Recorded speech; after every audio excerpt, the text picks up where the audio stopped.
Welcome back to Sumatra on Bass, and Happy New Year to everyone. I hope that 2020 is a happy, healthy, and prosperous for all.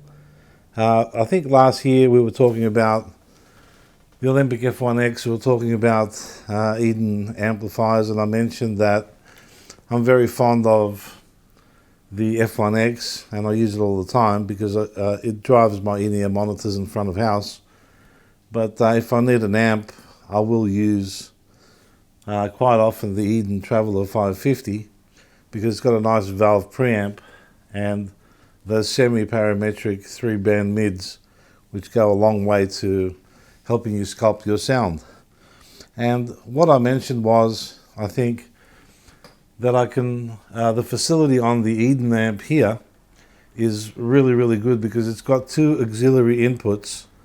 They don't interrupt the signal from the preamp, but they go directly to the power stage. So the only thing that works on the amp if you're going through those inputs is the master volume.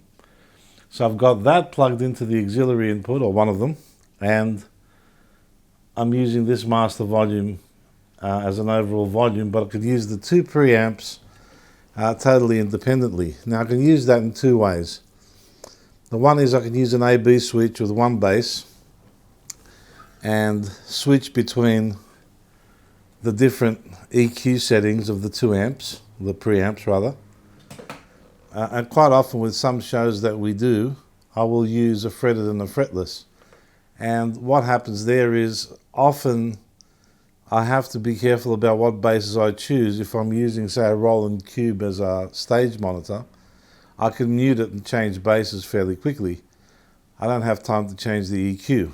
So I'll pick basses where I can EQ via the onboard EQ to match up the kind of sounds that I want between the two and match up the levels.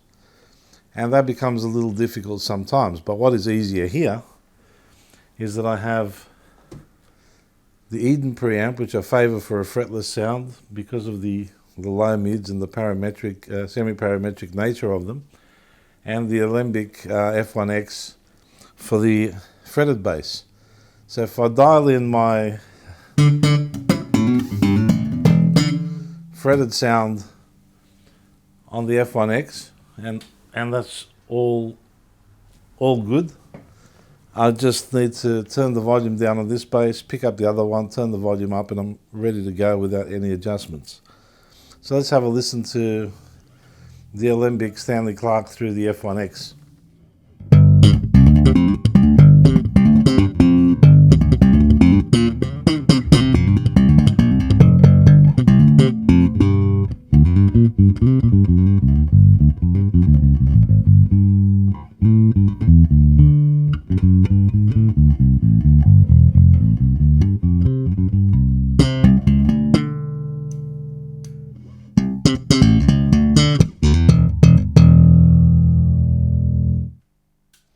So you can hear there that I've got it dialed in for a fairly bright, scooped sort of sound, right?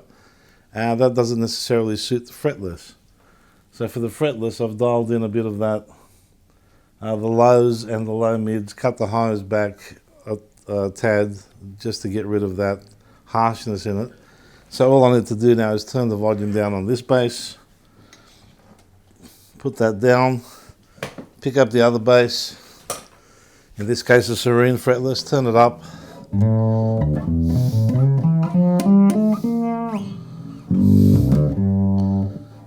Turn it up and I'm ready to go. So let's have a listen to that through the Eden amp.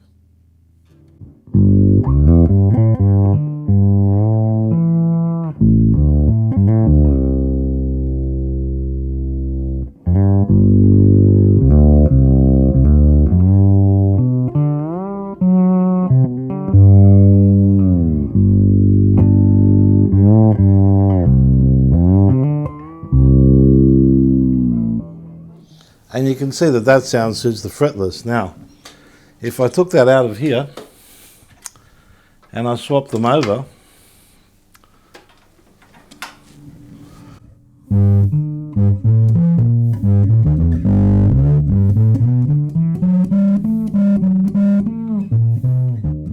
can hear that the gain's wildly different and the sound is not quite the same. So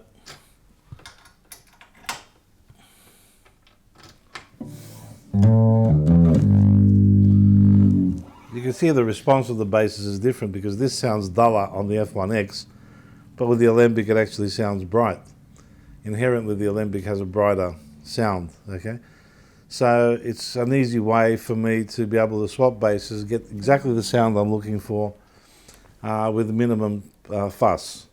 So that's a great thing. I didn't want to compare one preamp against the other because they're both great preamps.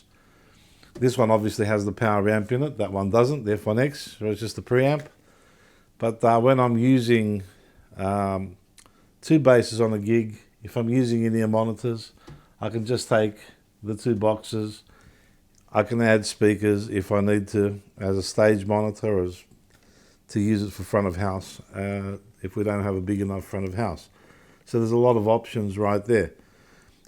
So that's how I use those two units. So once again, all the best for 2020. We've got a few things lined up for this new year that will hopefully be coming soon and we can run some reviews. Until then, keep playing bass, keep making music, keep well, God bless, and see you soon.